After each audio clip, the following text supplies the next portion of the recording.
மதுரை அரிட்டாப்பட்டி என்னும் இடத்தில் உள்ள இந்த முற்பாண்டியர் கால குடைவரை கோயில் கிபி 7 அல்லது 8ஆம் நூற்றாண்டைச் சேர்ந்தது. பாண்டியர் குடைகளுக்கே உரிய முறையில் ஒரு மையத்தில் ஒரு கருவறையும் முன் மண்டபமும் கொண்டு 2 தூண்கள் 2 அரை தூண்களோடு இந்த குடைவரை உருவாக்கப்பட்டிருக்கிறது. குடைவரையின் கருவறையில் இயற்கையான பாறையிலேயே சிவலிங்கம் ஆவுடையாரில் இருப்பதாக வடிக்கப்பட்டிருக்கிறது. குடைவரை வாயிலின் இருபுறமும் வாயிற்காவலுடைய சிற்பம் செதுக்கப்பட்டுள்ளது. முன் மண்டபத்தின் இருபுறமும் 2 கோட்டங்களில் இடதுபுறம் விநாயகர் உருவமும் வலதுபுறம் லகுலீசர் என்னும் சிவபெருமானின் துறவர கோலத்து உருவமும் இங்கே அமைக்கப்பட்டிருக்கின்றன. இந்த விநாயகர், ஜேஷ்டா போன்ற உருவங்கள் குடைவரைகளில் பாண்டியர் காலத்தில் அமைப்பது ஒரு பாண்டியர்கள் கலைக்கு உரிய ஒரு சிறப்பு. ஆனால் இங்கே மாறுபட்ட முறையில் இங்கே விநாயகரோடு லகுலீசர் என்னும் ஒரு உருவத்தையும் அமைத்திருக்கிறார்கள். இது சிவபெருமான் துறவியாக மனித வடிவில் எழுந்திருந்து லகுலீச பாசுபத தத்துவத்தை போதித்த ஒரு அடியவர் என்ற வகையில் இவ்வாறாக அமைக்கப்படுவது மரபு. தமிழ்நாட்டில் ஒரு சில இடங்களில் மட்டும், மதுரையில் இந்த அரிட்டாப்பட்டியிலும், புதுக்கோட்டை மாவட்டத்தில் ஒரு இடத்திலும், கோவை மாவட்டத்தில் பேரூர் போன்ற இடங்களிலுமாக ஒரு சில இடங்களில் மட்டும் இந்த லகுலீசர் சிற்பம் காணப்படுகிறது. பாசுபதம் என்ற ஒரு சைவ சமய பிரிவை அறிமுகப்படுத்திய லகுலீசர் குஜராத் பகுதியிலே தோன்றியவராக நமது வரலாற்று செய்திகள் சொல்லுகின்றன. எனவே சைவத்திலேயே ஒரு தனிப்பிரிவாக லகுலீச பாசுபதம் 7-8ஆம் நூற்றாண்டு அளவில் பாண்டிய நாட்டில் பரவியதை காட்டுகின்ற வகையில்தான் இந்த உருவம் அமைக்கப்பட்டிருக்கிறது. பொதுவாக 4 கரங்களுடன் அரையாடையோடு சிவபெருமான் அமர்ந்திருப்பதாக சிற்பங்கள் இருக்கும். ஆனால் இங்கே 2 கரங்கள் பாதம் வரை உள்ள பீதாம்பரம் ஆடை என்ற வகையில் அமைக்கப்பட்டிருக்கிறது. ஒரு கரத்தில் தண்டு ஒன்றையும் இன்னொரு கரம் தொடையில் ஊன்றிய நிலையிலும் இருக்கக்கூடிய இந்த சிற்பம் தமிழ்நாட்டு, குறிப்பாக பாண்டிய நாட்டு சிற்பக்கலை வரலாற்றில் ஒரு அரிதான வகையாகும்.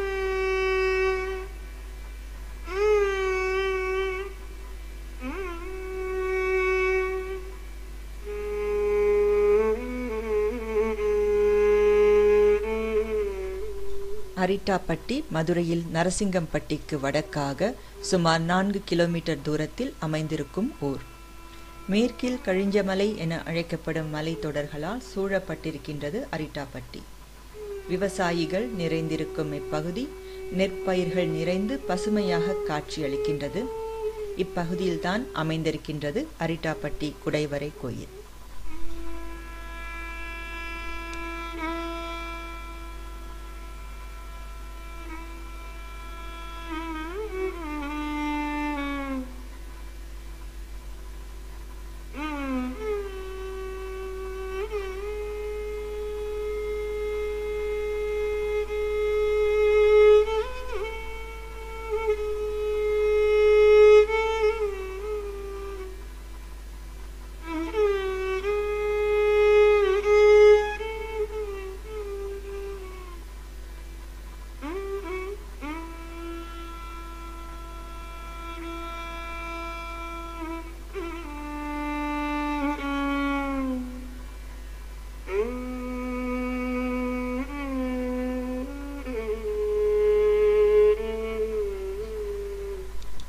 வாகனத்தை சாலையில் தூரத்தை நிறுத்திவிட்டு வயல் வரப்பில் நடந்து வரும்போது தூரத்தே செங்குத்தான பாறைகளை பார்த்து கொண்டே வந்தால் அதன் பின்னால் பாறைகளை குடைந்த வகையில் இக்குடைவரை கோயில் அமைக்கப்பட்டிருப்பதை காணலாம்.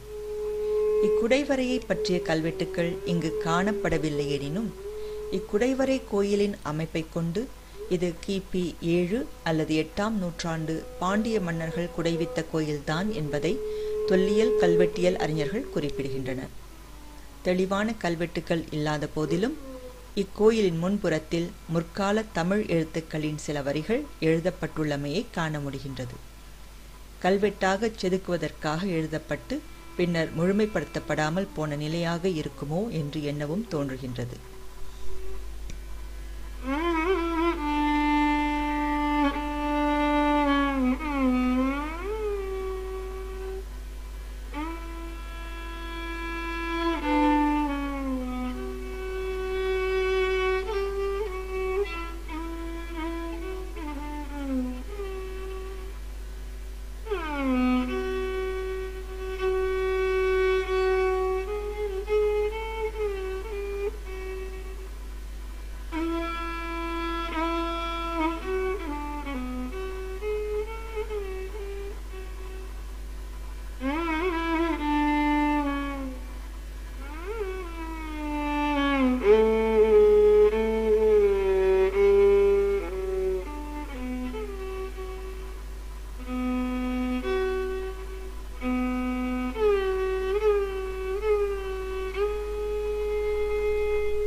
இந்த கோயிலின் சிறப்பு இங்கிருக்கும் லகுலீசர் சிற்பம்.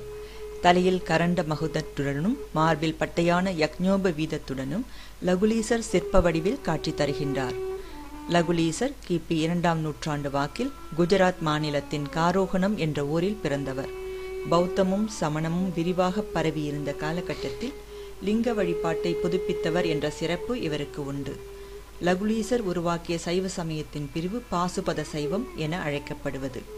சிவபெருமானே லகுலீசராக அவதாரம் செய்தார் என்று ஏகலிங்கி என்ற ஊரில் உள்ள கல்வெட்டு கூறுகிறது. லகுலீசரின் பாசுபத சித்தாந்தத்தை அடிப்படையாக கொண்டு லிங்க வழிபாடு தொடங்கப்பட்ட இடங்கள் காரோகணம் என்றே வழங்கப்பட்டன.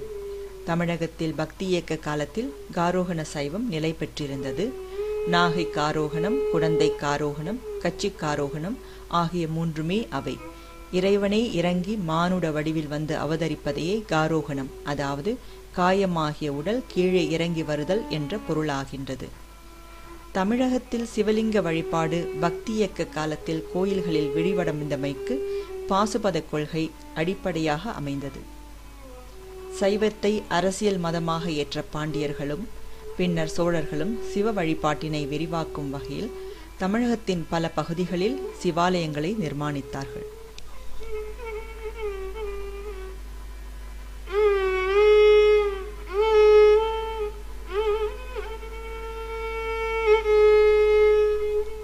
பெரிய கற்கோயில்கள் தொடங்கப்பட்ட காலமாகிய கிபி 8ஆம் நூற்றாண்டின் இறுதி காலத்திற்கு முன்னர் குடைவரை கோயில்களில் சைவ சமயத்தின் குறியீடாகிய சிவலிங்கங்கள் பிரதிஷ்டை செய்யப்பட்டு வழிபாடு நடந்த இடங்களாக அமைந்தன. தமிழக வரலாற்றில் சைவ சமய வரலாற்றிற்கு முக்கியத்துவம் வாய்ந்த ஒரு குடைவரை கோயிலாக இந்த அரிட்டாப்பட்டி குடைவரை கோயில் திகழ்கின்றது.